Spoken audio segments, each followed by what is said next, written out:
नमस्कार, आगाज टाइम्स देख रहे हैं आप। मैं हूं आपके साथ पलक शर्मा। खबर लखनऊ से है। School games federation of India SGFI में स्कूली छात्रों को बढ़ावा। School games federation of India द्वारा लखनऊ को दूसरी बार अंडर 17 आयु वर्ग बालक बालिका एथलेटिक्स प्रतियोगिता का आयोजन करने हेतु दायित्व सौंपा गया है। वर्तमान में school games federation of India का राष्ट्रीय मुख्यालय लखनऊ में है और साथ ही 69वें राष्ट्रीय स्कूल प्रतियोगिता अंडर 17 बालक बालिका की एथलेटिक्स प्रतियोगिता 2025 की शुभारंभ आपको बता दें कि सिंघा होगा और साथ ही इस प्रतियोगिता में भाग लेने वाले सभी प्रतिभागियों को यातायात व्यवस्था और साथ ही स्वास्थ्य की सारी सुविधाएं मुहैया कराई जाएंगी। इस प्रतियोगिता में देश के तमाम राज्यों, केंद्र शासित प्रदेशों सहित 44 इकाइयों की टीमों ने लगभग 3950 बालक बालिकाओं, कोच एवं टीम प्रबंधकों द्वारा प्रतिभाग किया जाएगा। प्रत्येक यूनिट में 42 बालिकाओं तथा 42 बालकों के साथ साथ 2 कोच एवं मैनेजर होंगे। इसका आयोजन 13 दिसंबर से 17 दिसंबर तक गुरु गोविंद सिंह स्पोर्ट्स कॉलेज, कुर्सी रोड, लखनऊ में होगा। चैंपियनशिप 2025 इसका 13 दिसंबर से 17 दिसंबर 2025 तक आयोजन किया जा रहा है। आयोजन स्थल है गुरु गोविंद सिंह स्पोर्ट्स कॉलेज, कुर्सी रोड, लखनऊ। इसमें school games federation of India द्वारा भारत में स्कूली छात्रों के लिए खेल प्रतियोगिताओं को बढ़ावा देने और प्रोत्साहित करने वाली एक खेल शासी निकाय है, जिसका उद्देश्य छात्रों को शारीरिक शिक्षा, गुणवत्तापूर्वक प्रशिक्षण, स्वस्थ प्रतिस्पर्धा के माध्यम से खेल को प्रोत्साहित करना है।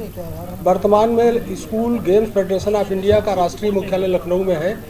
School games federation of India के द्वारा लखनऊ को दूसरी बार अंडर 17 आयु वर्ग बालक बालिका एथलेटिक्स प्रतियोगिता का आयोजन करने का दायित्व सौंपा गया है। 69वीं राष्ट्रीय स्कूल प्रतियोगिता अंडर 17 बालक बालिकाओं की एथलेटिक्स प्रतियोगिता 2025 का शुभंकर सिंघा होगा। School games federation of India के तत्वाधान में माध्यमिक शिक्षा विभाग उत्तर प्रदेश द्वारा 69वीं राष्ट्रीय स्कूल प्रतियोगिता अंडर 17 बालक बालिकाओं की एथलेटिक्स प्रतियोगिता 2025 का आयोजन दिनांक 13 दिसंबर से 17 दिसंबर 2025 तक बोला है कि अब यहाँ पढ़ाई के साथ साथ खेल भी महत्वपूर्ण मतलब शामिल दिनचर्या में छात्रों के और लोगों के शामिल होता चला जा रहा है। तो इसलिए आप देखेंगे कि खेल को लेकर के जो वर्तमान सरकार ने जो प्रोत्साहन दिया है, चाहे पुरस्कार के माध्यम से, सेवाओं में उनकी नियुक्ति के बाद, चाहे पुरस्कार, आप देखिए कि जो भी किसी ओलंपिक में या किसी और महत्वपूर्ण पदक जीत करके आ रहे हैं तो उनको कितनी धनराशि, करीब 2.5 करोड़ अभी आपने देखा होगा दी जा रही है। जो महिलाओं की टीम जीत के आई है, जो इसमें उत्तर प्रदेश की एक खिलाड़ी जो डिप्टी SP बनी। तो इस तरह से आप देखो खेल को लेकर के सरकार के स्तर से बहुत ज़्यादा प्रोत्साहन दिया जा रहा है और जिसका परिणाम आपके सामने है कि विभिन्न प्रतियोगिताओं में प्रदेश की उपस्थिति और भारत की उपस्थिति हर प्रतियोगिता में आपको किसी न किसी रूप में दिखाई दे रही है, जिसका उद्देश्य छात्रों को शारीरिक शिक्षा, गुणवत्तापूर्वक प्रशिक्षण, स्वस्थ प्रतिस्पर्धा के माध्यम से खेल को प्रोत्साहित करना है। वर्तमान में school games federation of India का राष्ट्रीय मुख्यालय लखनऊ में है। School games federation of India के द्वारा 69वीं राष्ट्रीय स्कूल प्रतियोगिता अंडर 17 बालक बालिकाओं की एथलेटिक्स प्रतियोगिता 2025 का शुभंकर सिंघा होगा।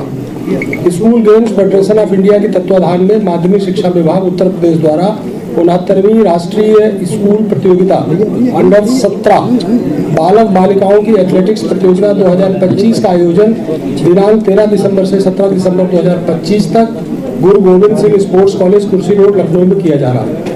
इस प्रतियोगिता में देश के सभी राज्यों, केंद्र शासित प्रदेशों तथा कतिपय संगठनों एवं सोसाइटी सहित कुल 44 इकाइयों की टीम के लगभग 3950 बालक बालिका, कोच एवं टीम प्रबंधकों के द्वारा प्रतिभाग किया जाएगा। प्रत्येक यूनिट में 42 बालकों तथा 42 बालिकाओं के साथ साथ 2 कोच और मैनेजर होंगे। प्रतियोगिता के निर्णायक मंडल में एथलेटिक्स फेडरेशन ऑफ इंडिया द्वारा नामित 20 खेल विशेषज्ञ तथा राज्य के एथलेटिक्स क्षेत्र में सेवाएं प्रदान करने वाले 35 खेल विशेषज्ञ भी सम्मिलित होंगे। प्रतियोगिता में शामिल हो रहे बालक बालिकाओं के लिए कुल 19 इवेंट्स में प्रतिभाग किया जाएगा, जिसका विवरण निम्न प्रकार है। 100 metre, 200 metre, 400 metre, 800 metre, 1500 metre और 3000 मीटर दौड़। दूसरा है 110, 400 मीटर बाधा दौड़। तीसरा है ऊंची कूद, लंबी कूद, त्रिकूद, पोल वॉल्ट। अगला है गोला छेपड़, चक्का छेपड़, हैमर छेपड़, भाला छेपड़। अगला है 4/4 मल्टीप्लाइड 100, 400 400 मीटर और 1600 मीटर रिले दौड़। पैदल चाल में बालक 5000 मीटर, बालिका 3000 मीटर। राष्ट्रीय एथलेटिक प्रतियोगिता के सुचारू और निर्विघ्न संचालन हेतु वरिष्ठ अधिकारियों की देखरेख में कंट्रोल रूम की स्थापना की गई है, जो 24 घंटे सक्रिय रहेगा। देश के विभिन्न भागों में से आने वाली प्रतिभागी टीमों के सुरक्षित आगमन और प्रस्थान के साथ साथ अन्य आवश्यक सुविधाएं ससमय सुनिश्चित कराने के उद्देश्य से प्रत्येक यूनिट के लिए पृथक पृथक कुल 44 लाइजनिंग अफसरों की नियुक्ति की गई है, जो कि उनके आगमन से लेकर सुरक्षित गंतव्य तक पहुंचने तक सक्रिय रहेंगे। प्रतिभागी आगंतुकों के स्वागत और उन्हें सुरक्षित आवास स्थल तक पहुंचाने हेतु airport, railway station, bus station और पर्याप्त संख्या में बस, कार इत्यादि परिवहन साधनों की व्यवस्था रहेगी। प्रतियोगिता आयोजन स्थल पर आवासीय स्थलों पर प्रतियोगियों की यातायात सुरक्षा को दृष्टिगत पर्याप्त मात्रा में पुलिस लखनऊ के सहयोग से पुलिस बल की तैनाती होगी। प्रतियोगिता में प्रतिभाग कर रहे समस्त प्रतियोगियों हेतु प्रतियोगिता स्थल पर आवासीय स्थलों पर किसी भी आकस्मिकता से निपटने के लिए चिकित्सा विभाग लखनऊ के सहयोग से 24 घंटे मेडिकल टीम उपलब्ध रहेगी। समस्त प्रतियोगी टीम कोच, टीम मैनेजर तथा आयोजन से संबद्ध सभी कार्मिकों हेतु प्रतियोगिता आयोजन स्थल एवं आवासीय स्थलों पर भोजन और नाश्ते की व्यवस्था रहेगी। प्रतियोगिता स्थल पर आवासीय स्थलों पर नगर निगम लखनऊ के सहयोग से साफ सफाई, फॉगिंग की व्यवस्था, पेयजल, सचल शौचालय आदि की व्यवस्था की गई है।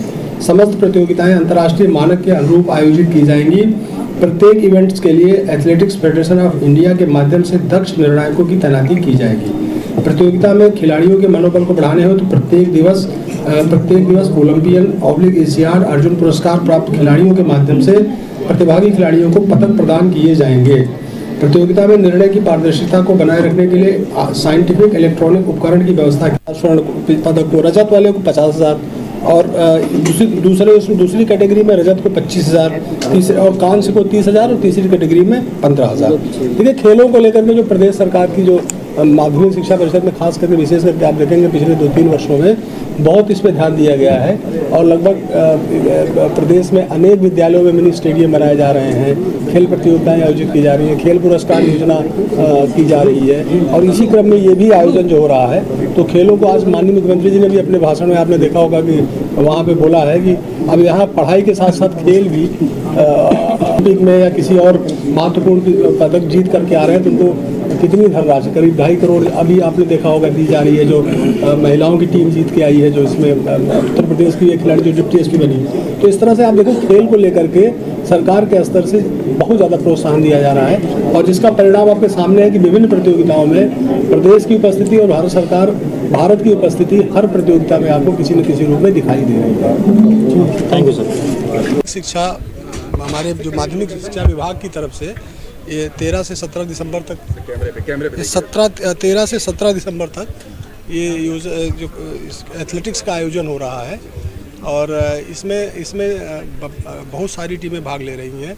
17 साल तक के बालक और बालिकाओं को लेकर के आयोजन हो रहा है और उनके ग्रुप्स जो है 44 के आएंगे और यहाँ पे उनके लिए मतलब प्रतियोगिता के आयोजन स्थल पे आयोजन के साथ साथ वहाँ से आने से लेकर के और यहाँ से प्रस्थान तक जितना भी लॉजिस्टिक अरेंजमेंट है, उनके रुकने की व्यवस्था, उनके खाने की व्यवस्था, उनके देखभाल की व्यवस्था, साफ़ सफाई की व्यवस्था, ये सारी हमारे विभाग की देखरेख में अन्य विभागों से समन्वय स्थापित करके हमारे विभाग के लोग करा रहे हैं।